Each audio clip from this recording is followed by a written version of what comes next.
Yeah, so the topic for today is hitting times and recurrence. So मान लो ये कोई state आई है, ठीक है, और ये स्टेट जे है। तुम्हें स्टेट आई से जे का एक हिटिंग टाइम निकालना है, ठीक है, कि कितने टाइम में हिट कर जाती है। और by time I also mean to say कि नंबर ऑफ स्टेप्स क्या हैं, ठीक है। So if I start from I, when is the first time I hit state J? ये वाला जो टाइम है इसको हम यूजुअली बोल देते हैं टाइम ऑफ फर्स्ट पैसेज करके, ठीक है। अभी जो टाइम है ना, जैसे कि मैंने पहले कहा, मैं बोल टाइम रहा हूँ, लेकिन इसको सोचना स्टेप्स के टर्म्स में, ठीक है, कि मेरे को कितने स्टेप्स लगे स्टेट नंबर जे पे जाने के लिए, ठीक है। अगर मान लो कि ऐसे है और कहीं आगे भी कनेक्ट हो रहा है, ठीक है। नाउ FIJN पहले लिख देता हूँ, फिर मैं बता दूंगा, इसका एक्सप्लेन कर दूंगा मैं।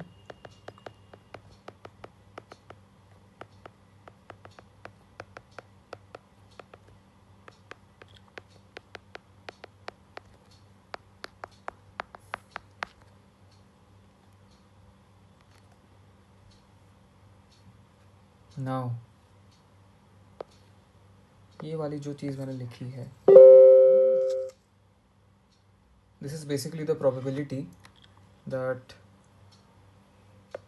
You go from I to J in n steps, ठीक है। और अगर RHS राइट हैंड साइड को अगर मैं थोड़ा एक्सपांड करने की कोशिश करूँ, जो x1 मेरी स्टेट थी वो j के बराबर नहीं है, x2 स्टेट j के बराबर नहीं है, xn-1 ऐसे ही करते करते j के बराबर नहीं है, लेकिन मेरी xn वाली जो स्टेट है वो j के बराबर है, ठीक है। गिवन कि मेरी जो इनिशियल स्टार्टिंग स्टेट थी वो ith स्टेट थी, ठीक है। अगर मेरे को i से लेके j पहुंचने में एक फाइनाइट अमाउंट ऑफ टाइम लग रहा है, टाइम बोल लो या स्टेप्स बोल लो, अगर मेरे को i से j पहुंचने के लिए एक फाइनाइट अमाउंट ऑफ स्टेप्स लग रहे हैं, तो मैं ये बोलूँगा कि प्रोबेबिलिटी एग्जिस्ट करती है, ठीक है। और अगर मेरे को i से j पहुंचने में जो नंबर ऑफ स्टेप्स हैं या फिर जो मेरे को टाइम लग रहा है jth स्टेट को एक्सेस करने में वो इन्फिनिटी है, तो मैं बोलूँगा कि i टू j एक्सेसिबल है ही नहीं, ठीक है।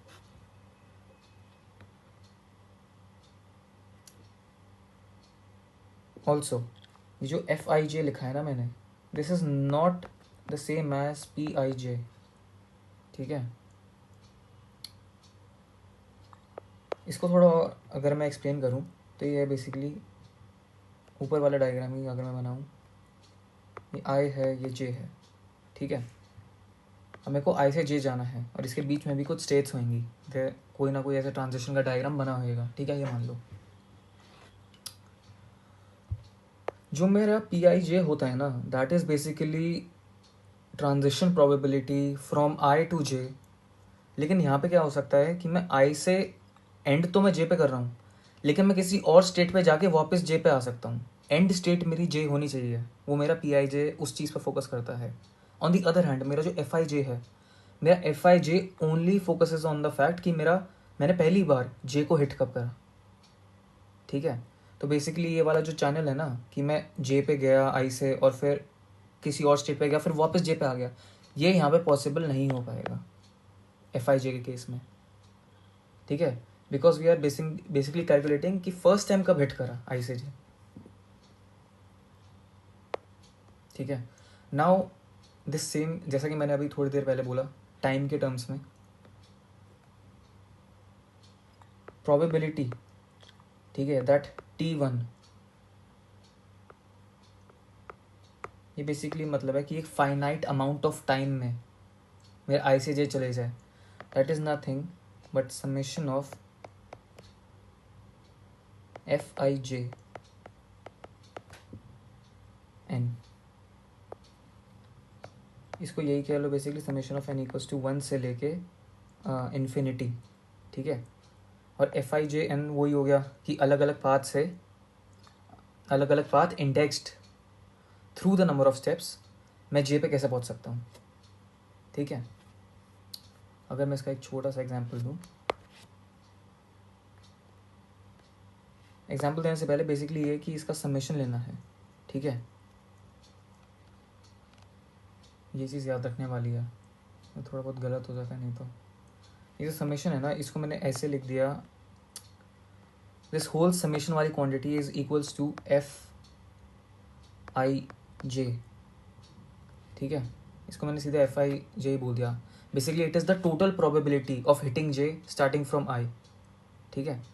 उन सारे पाथ्स की जो प्रोबेबिलिटी थी उनका एक तरीके से हमने सम कर लिया, ठीक है। उसको फिर हमने एफ आई जे बोल दिया।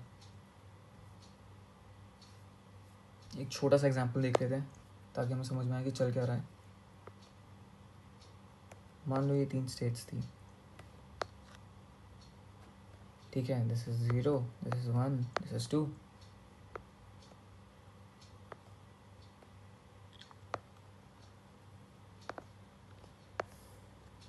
नाउ अब मैं इसकी प्रोबेबिलिटीज़ बेसिकली मेंशन कर देता हूँ। So this is P, this is 1 minus P, तो ये पी हो जाएगा।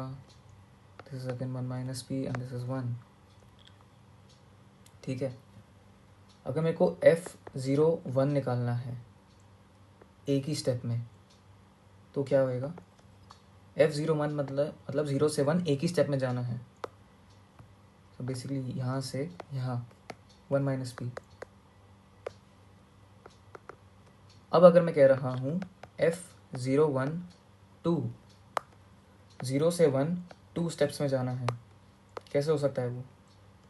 पहला स्टेप यहीं पे ले लिया 0 पे और फिर 0 से 1 चले गए आगे, ठीक है। So that would be p multiplied by 1 minus P. F01 3 step में जाना है, p multiplied by 1 minus P. एक बार, 2 बार और तीसरी बार में इधर पहुंच गए, ठीक है। अब इसी को जनरलाइज करते जाओ। ऐसी अगर तुम स्टेप्स लेते जाओगे n नंबर ऑफ स्टेप्स, तो हो जाएगा 1 माइनस पी और p रेस्ट पर n माइनस 1, ठीक है। n माइनस 1 टाइम 0 पे घूमता रहा और nth वाली जब चांस आई तब ट्रांजिशन कर गया स्टेट नंबर 1 पे, ठीक है। फिर अगर मैं ये निकालना चाहूँ कि फाइनाइट टाइम में कैसा रहेगी इसकी प्रोबेबिलिटी, कि फाइनाइट टाइम में ट्रांजिशन कर जाए, तो बेसिकली इन सारी प्रोबेबिलिटीज़ का ना सम कर देना, ठीक है। और फिर वो तुम्हारा आंसर आ जाएगा। Similarly you can also calculate for, अगर मैं इसको हटा दूँ, ठीक है, ये तो मैंने करके दिखा दिया। You can always go back. और अगर मैं मान लो कर रहा हूँ किसके लिए, F02 के लिए, कि 0 से 2 पहुँचना है मेरे को बेसिकली। अगर मेरे को एक स्टेप में करके दिखाना है, क्या ये एक स्टेप में पॉसिबल है? किसी भी एंगल से नहीं है ना, उसकी प्रोबेबिलिटी 0 हो जाएगी। अगर मैं इसको 2 स्टेप में लेना चाहूँ, 2 स्टेप में मैं कैसे ले सकता हूँ? एक स्टेप, 2 स्टेप, तो 1 माइनस पी का होल स्क्वायर। अगर मान लो कि मैं इसको 3 स्टेप में लेना चाहता हूँ, अब 3 स्टेप में लेने के अलग अलग तरीके हो जाएंगे, 1 2 3, P 1 minus P whole square. एक और तरीका क्या हो सकता है, 1 2 3 पी और 1 माइनस पी का होल स्क्वायर, ठीक है। बेसिकली जो अरेंजमेंट है वो थोड़ी अलग होगी, ठीक है। And then you can again generalise it. एक और तरीका क्या हो सकता है, जैसे ये 1 माइनस पी गया, पी में घूमा और फिर आगे चला गया, ये शायद मैंने कर दिया है, ठीक है। मतलब अलग अलग तरीके बन सकते हैं। There can be many different combinations as you increase the number of steps, ठीक है। ऐसी चीज़ को जनरलाइज करते रहोगे तो एफ एन के लिए, एन नंबर ऑफ स्टेप्स के लिए बड़ी सी टर्म बन जाएगी, ठीक है। And again if you add them all up, ठीक है, समेशन वगैरह मार दो, तो यू वुड एसेंशली गेट ये वाली प्रोबेबिलिटी कि एक फाइनाइट अमाउंट ऑफ टाइम में 0 to 2 की ट्रांजिशन हो रही है कि नहीं हो रही, ठीक है। मोर ओवर इसका सिग्निफिकेंस क्या है कि जैसे मैंने बोल दिया कि चलो टाइम से रिलेटेड है, नंबर ऑफ स्टेप्स में रिलेटेड है, ये जो मेरी FIJ आया है ना मेरा समीशन मार के, ठीक है, basically the total probability of hitting state J starting from I, इसके भी वर्जन बन जाते हैं। वर्जन क्या क्या बनते हैं,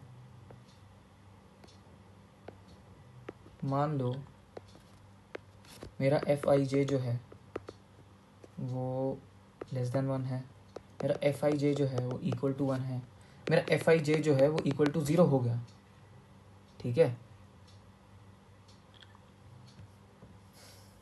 अगर मेरा FIJ लेस देन 1 है तो उसे हम बोलते हैं ट्रांजिएंट स्टेट, ठीक है, कि देयर इज़ अ प्रोबेबिलिटी कि वो वापस ना आए। ये ट्रांजिएंट स्टेट का जैसे मैंने पहले भी डायग्राम बना रखा है, ठीक है, ये कोई ट्रांजिएंट स्टेट होएगी, ठीक है, ये सारे एक दूसरे से जुड़े होंगे और एक बार किसी जैसे ये अब्जॉर्बेंट स्टेट हो गई इसमें चली जाए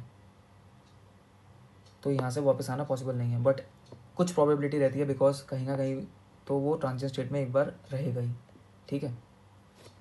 अगर मान लो मेरा FIJ, बल्कि अ गुड एग्जाम्पल वुड भी अगर मैं I इक्वल्स टू J वाला केस ले लूँ, I इक्वल्स टू J वाला केस ले लिया कि अगर, और इधर कुछ भी मेरा डायग्राम है, ट्रांजिशन डायग्राम है, ठीक है, और ये Jth स्टेट है कि Jth स्टेट पे ही कब वापस आएगा, ये आगे भी हेल्प करेगा as we build on concepts, ठीक है। तो FJJ इक्वल्स टू 1, इसका मतलब ये एक रेकरेंट स्टेट है, ठीक है।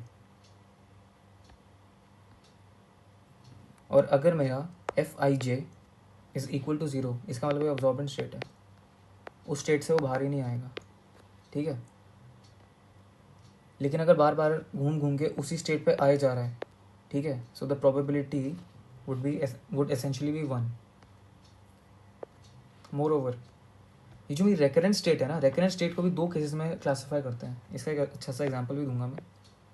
एक जो रेकरेंट स्टेट होती है that is known as null recurrent, and another state वो होती है पॉजिटिव रेकरेंट,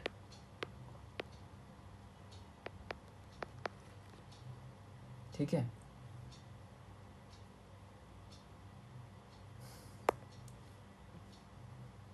नल रेकरेंट और पॉजिटिव रेकरेंट को बेसिकली हमारा जो मीन रिटर्न टाइम होता है उसके बेसिस पे भी एक्सप्लेन करते हैं, ठीक है। तो इससे पहले मैं वो कर लेता हूँ, मीन रिटर्न टाइम का बता देता हूँ ताकि मैं एग्जांपल देने में मेरे को आसानी हो। बिफोर दिस एक छोटा सा कॉन्सेप्ट देखो मीन रिटर्न टाइम का। मान लो एक इंश्योरेंस कंपनी है, उसकी जो स्टेट है it is either a good state और it is in a danger state.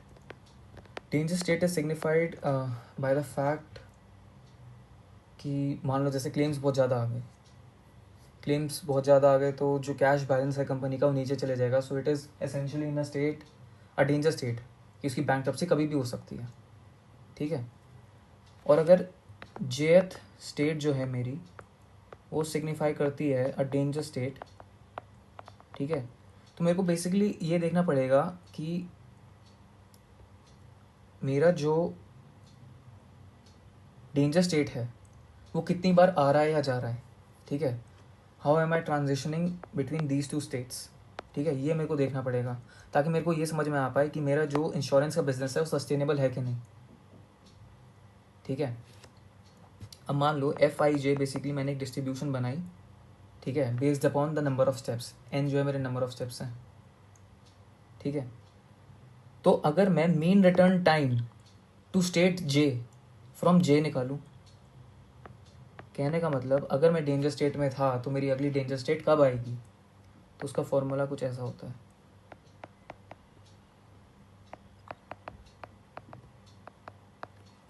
ठीक है।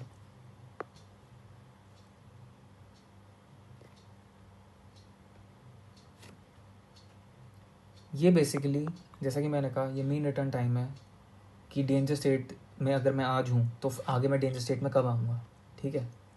इसी के बेसिस पे मेरी जो रिकरेंट स्टेट होती है वो क्लासीफाई हो जाती है। अगर नल रिकरेंट है तो मेरा वी जे जे जो है, sorry mu J J, that is infinity. और अगर मेरा पॉजिटिव रिकरेंट है तो मेरा mu J J is less than infinity. Equal to infinity और लेस देन इन्फिनिटी का मतलब क्या हुआ, अगर मेरा नल रिकरेंट है तो मेरा mean time of return from a danger state to a danger state is infinity, ठीक है। मतलब आगे जाके भी डेंजर स्टेट मेरी आ सकती है, लेकिन it is coming after a very very long period, ठीक है। तो मैं ये कहूँगा कि कहीं ना कहीं मेरा बिजनेस सस्टेनेबल है, ठीक है। ऑन द अदर हैंड, अगर मेरा mean return time is less than infinity, that is finite amount of time है, तो मैं बोलूँगा कि मेरे डेंजर स्टेट आने के चांसेस जो है ना, the rate of danger state coming would be high, ठीक है। तो इस केस में मैं बोल दूंगा कि इट इज, मतलब नेगेट करने की कोशिश कर रहा हूँ मैं, ठीक है। It is more likely to get into a danger state again. Basically मेरा rate of coming into danger state from danger state is high, ठीक है। ऑन द अदर हैंड, इस वाले केस में danger state comes after a very long time, तो इस case में बोलूँगा कि enter into the business। Basically speaking, तुमने पूरा का पूरा स्टेट्स वगैरह बनाई अपने इंश्योरेंस बिजनेस की, ठीक है। तुमने सारी डिस्ट्रीब्यूशन कैलकुलेट करी कि एक स्टेट से लेकर दूसरी स्टेट पर जाने की क्या प्रोबेबिलिटी हो सकती है, ठीक है। पूरा ट्रांजेक्शन डायग्राम वगैरह बनाया, फिर तुमने इसका मीन टाइम निकालना शुरू करा। अगर तुम्हारा मीन टाइम इन्फिनिटी आ गया तो तुम बोलोगे चलो ठीक है भाई, बिजनेस में एंटर कर जाते हैं, इंश्योरेंस के बिजनेस में, क्योंकि गंदे हालात जो हैं वो आगे जाके आएंगे, अभी नहीं आएंगे। लेकिन अगर तुम्हारा जो मीन टाइम है और जो तुम्हारे बिजनेस का जो पूरा सिस्टम है, it is kind of a null recurrent, sorry a positive recurrent, तो तुम बोलोगे कि इसके अंदर मेरा सिस्टम ऐसा है कि कंपनी डेंजर में आने के चांसेस जो हैं फ्रॉम अ डेंजर स्टेट दोबारा वो ज़्यादा हैं, ठीक है। तो मुश्किल रहेगा बिजनेस चलाना। I hope I was clear with this, है ना। Okay, hit times and recurrence वाला था ना। चलो इसको फिर एक सेकेंड वीडियो में और बना लेते हैं इसको फिर।